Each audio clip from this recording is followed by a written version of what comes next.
Today we wrote history. 3.9 million inhabitants and we're in the final of the World Cup.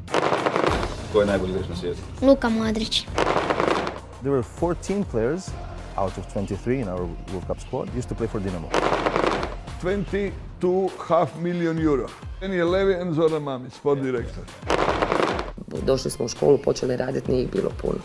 10 ih je došlo na nastavu i krenule su granate, bum, bum, bum. Kad je prva profiukala onako malo bliže, svi su klekli ispod klupa. O to ne htio pričati da čovjeku skinja balon nogom s glave, što je nemoguće. Nisam vjerovao da on to može napraviti, kao Bruce Lee.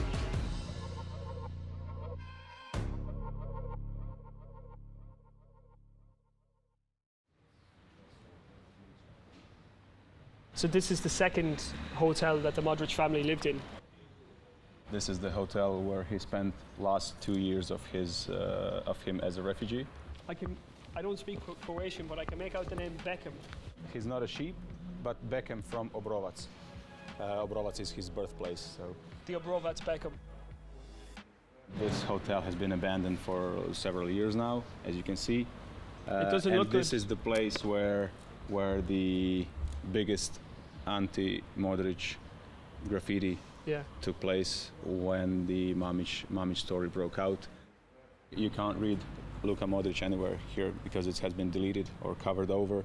So it's not a widespread opinion that people dislike Modric. You will remember this day, and that refers to the day he went on court to testify in Mamic's case. When they say he committed perjury. That's right.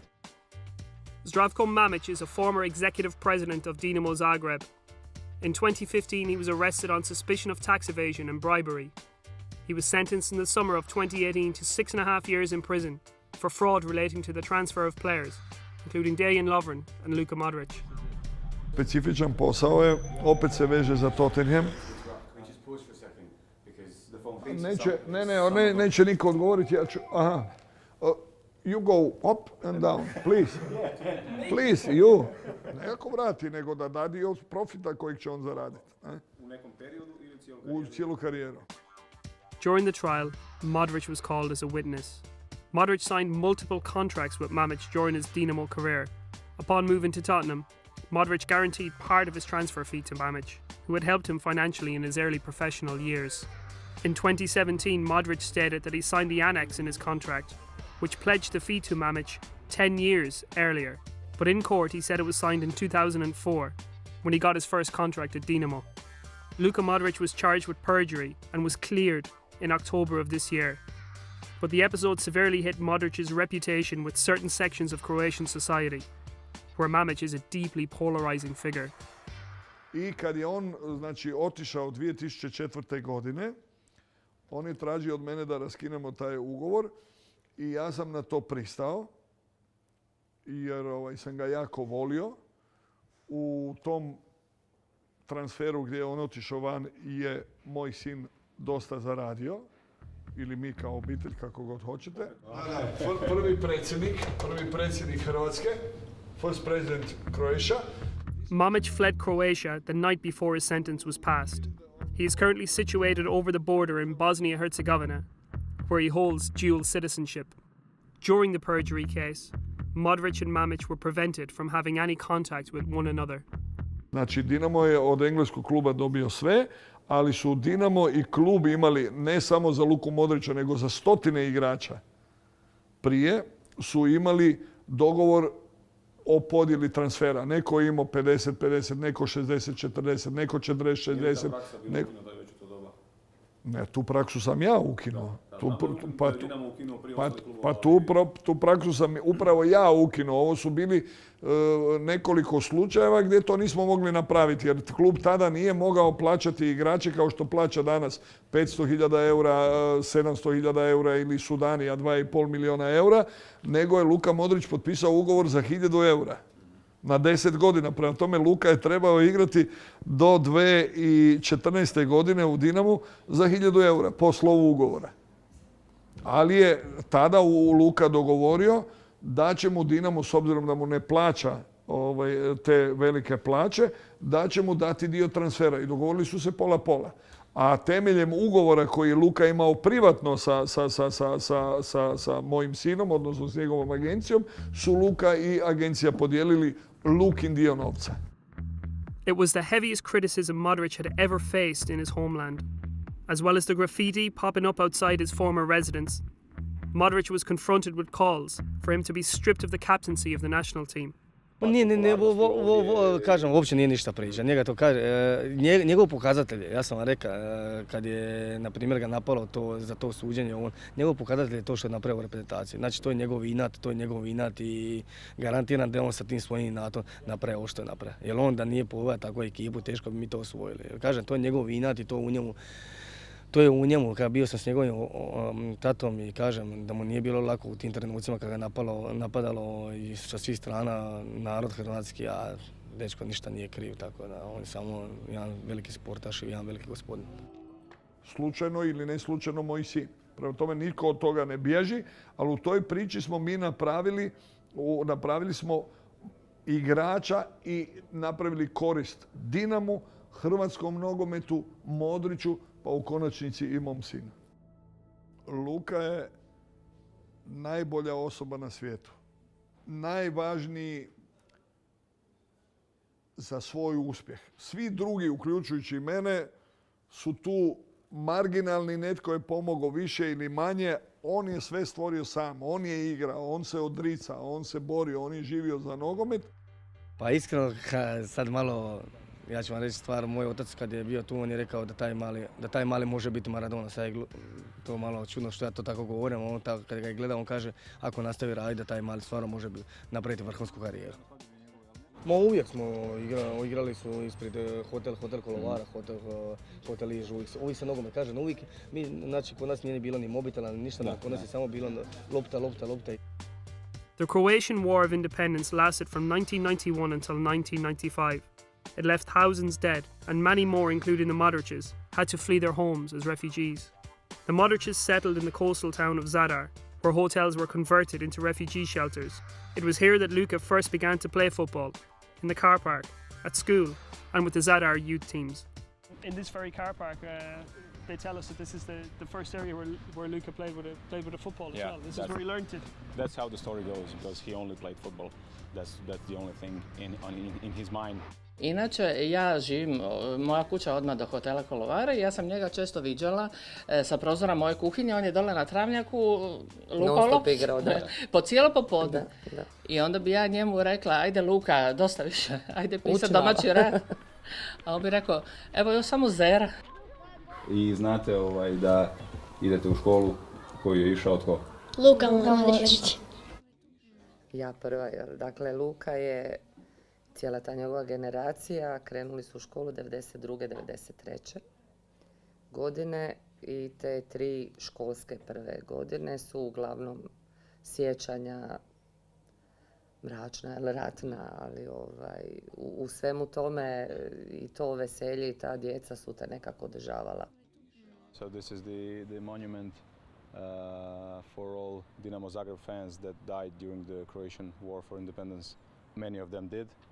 And the sign says that war began on the May 13th, 1990, when the Dinamo Red Star game was never played, that was never finished, with the big fan riots and. Which was the Boban kick. That's right, when Boban kicked the policeman. The war lasted from 1991 to 1995, and this was the period when Croatian National League started, and our team started under this hybrid name, Građanski, but no one in those days, nobody thought about football, you know. To je dijete koje on i njegovi prijatelji, tadašnji ima ih par, mislim da je ostao s njima i dalje dobar iz tog hotela. Oni su redovito dolazili u školu, dakle bez obzira na to vrijeme odrađivala se nastava, nekad je bilo sat, 2, 3, nekad su nas granate potjerale doma, nekad bi škola bila zatvorena par dana, ali se uglavnom radilo. Učilo se i radilo se sve što je, eto se ono doba trebalo naučiti, čitanje, pisanje, vježbanje, čak smo kad su stale malo granate 93. 4. godine, bilo je redovito igranje vani, nismo baš imali često dvoranu, ali je vani igralište bilo slobodno, eto, i to je vjerojatno bio prvi doticaj sa loptom. Jeste znali da je išao u ovu školu prije? Meni je učiteljica rekla. Pokazala sliku i onda donijela nam majicu od potpisa i sam tek sad saznala da je Luka išao u ovu školu. A sad si saznao? Da. Si ga prepoznao na slici? Ne, isprvo ne. Onda poslije kad mi učiteljica pokazala na DS. Ali ono što je imao Luka, to nikad u životu vidio nisam. To je zbilja nešto čudno, a pogotovo je interesantno što tako jedan mali momak koji ne izgleda tako moćan, osjetiš svu njegovu moć kad ima loptu u nogama. Jer tad je on pravi. I ne mogu ga ni gurnuti, ni faulirati. On bi sve to preskočio, prošao. Čak je radio na betonu klizeće startove, nikad nisam ja da se ozlijede, da ima ikakvu ranicu. Sve je bio je gumiran, da. Vrlo, vrlo gumiran. Despite his tiny frame, Luka was gaining notice. His form for the Zadar youth sections first brought attention from Hajduk Split, but they opted against taking him on because they had reservations over his size. It left Luka heartbroken. However, a call from a local coach alerted Mamić and Dinamo to his talents. Luka je tada bio, znači on je bio član moje agencije koju sam ja, kad sam ja prešao u Dinamo, je preuzeo moj sin, a Luka je bio u Dinamu, igrač Dinamov. Prvo sam imao informacije da se radi o jednoj dosta teškoj obiteljskoj situaciji. To je u stvari bio jedan od glavnih razloga uz Tomu Bašića zbog kojeg sam ja Luku prigrlio. Jer vidite, dijete sa 14 godina, Luka je bio krhke građe i stvarno ne možete pretpostaviti da će biti uopće ozbiljan igrač, a kamoli ovo što je postigao. Živio je ovdje, tako je. Njih četvorica su živjela ovdje, nekih godinu dana, nakon toga su otišli u stan. Taksilator, dobar dan.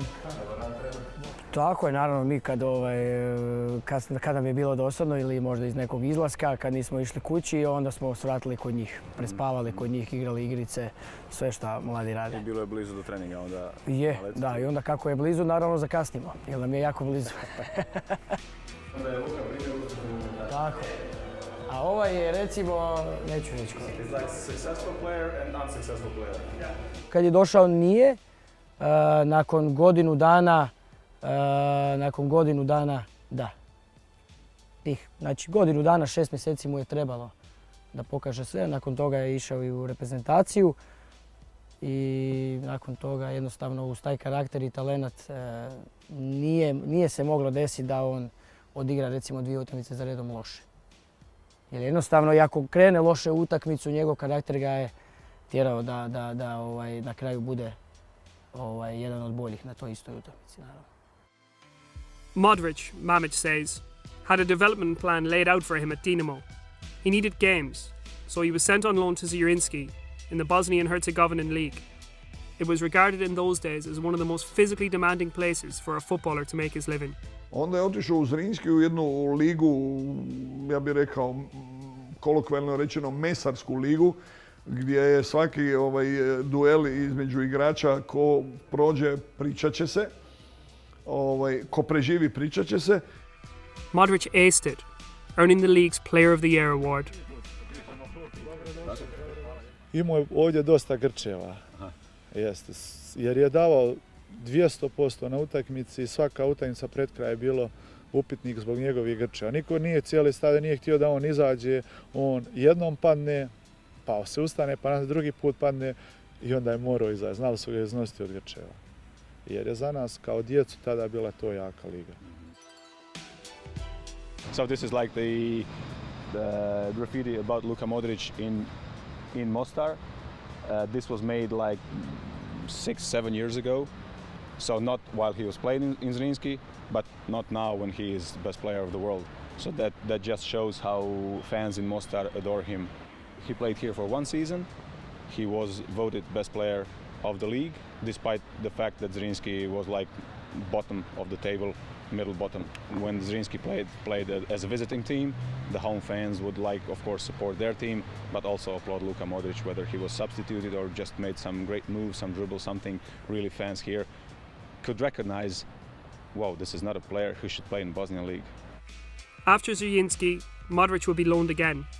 There was no space at Dinamo owing to the presence of Niko Kranjčar, and so he was given to Inter Zapršić, a team on the outskirts of Zagreb. They were flying in the first half of the season and in contention for the title, but Dinamo recalled Modric. They now had the space in their team because Kranjčar was controversially sold to Hajduk. To vrijeme su bili dresovi, oni veliki, široki i tako dalje. Oko njega je stalno sve lepršalo, jednostavno small za njega je bilo XL. Kad su odlazili oni čale iz Intera natrag u zimskom prijelaznom roku, nisam im platio zadnju plaću od 5000 kuna i tako da sam im ostao dužan. Znači, povijesna je činjenica da još uvijek, ne znam koliko je sad to sa kamatama, ali mi smo ostali dužni Luki Modriću 5000 kuna. Modric would firmly establish himself in the Dinamo lineup over the next 3 seasons, earning 3 league titles and 2 doubles, becoming Croatia's outstanding young talent, with all of Europe's big clubs competing for his signature. This is his first title in Croatia, this one, 2006, and we can say he launched the winning streak. After he won the championship in 2006, our team won 11 consecutive titles. So he participated in the first 3. And he won 3, was it 2 doubles and 3 titles? 2 doubles, but not in 2006. His second and third championship title were the double. Kako zamišljate vaš prvi, kako biste voljeli da izgleda vaš prvi susret kad završi cijeli ovaj spor? Sigurno će to biti susret, bar sa moje strane, oca i sina. Znači, ja sam se odrekao ovdje svih potraživanja u odnosu na njega za vrijeme čitave njegove karijere i još je on otkazao mom sinu zastupanje. Ali ga ljubim svim bićem. Luka Modric was Croatia's heartbeat at the World Cup. He was given FIFA's Golden Ball as the outstanding player in the tournament, and in the autumn also earned FIFA and UEFA's individual honours for 2018. To his trophy collection, he added yet another Champions League title, his 4th in 5 seasons since joining Real Madrid. Not bad for a boy from such humble origins. So in this beautiful Velebit landscape, Luka Modric grew up. So this is, because I've read before that he grew up in his grandfather's house, but this is actually the family house. This was the family house, right? Yeah. There's no place to play football here. I mean, we are probably 800 to 1,000 meters high, maybe even more. And you can imagine the road was not like this 20 years ago. No, the road was probably like that 20 years ago. Yeah, more of that. And if a ball starts rolling, it ends up somewhere in the sea. It rolls to the lake or to the sea down there. The house stands abandoned. I mean, it's not what we'd expect to see from, a childhood home and for somebody who's so revered in a country. Why does it look like this? Because no one has really touched it for 20 years. And more than 20 years. And they left the house. They had to leave the house quickly. Yeah, they had to leave the house. His grandfather was killed just outside the house by Serbian military troops or whoever, and they had to leave. During the war, this was occupied land. Yeah, this was occupied territory. Yeah. Zadar was defended, but this was occupied. Well, I just want to walk around to the side of the house here, because just at the back of the Modric family property, we see a sign written up there. A sign up there written in Croatian, and the big writing says "No trespass." But tell us, what else does it say on that sign? Well, it says "No trespass" because there's a high danger of landmines. And that's common. We've seen some of those signs on the drive up there as well. Yeah. Because since this was the occupied territory, so the enemies left the landmines buried somewhere, and it's not safe to walk here.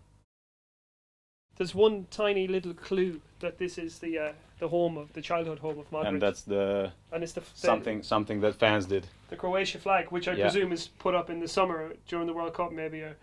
Yeah, the biggest one is "Hail Captain Luka," and this one says "Cheers Luka." This one says "Thank you Luka, our captain." It's a mark that it's a special house. I think it deserves more of a mark, but that's what's here so far. Yeah. It almost feels religious here. You know, it feels like we're in like a shrine or relic. It's a strange place to be. Feels special. If Luka did not become a professional footballer, what kind of opportunities were here for children born sort of in the mid-1980s who would be my age now, let's say? Before the war, there were factories. There were something to do if you did not deal with the raising animals or agriculture business. That type of industry in agriculture doesn't exist in these areas anymore. Not much really, because the younger generations just abandoned villages like this, moved to the cities. The ones from smaller cities moved to bigger cities. And places like this are left to ruin. To remind of someone big who was born here.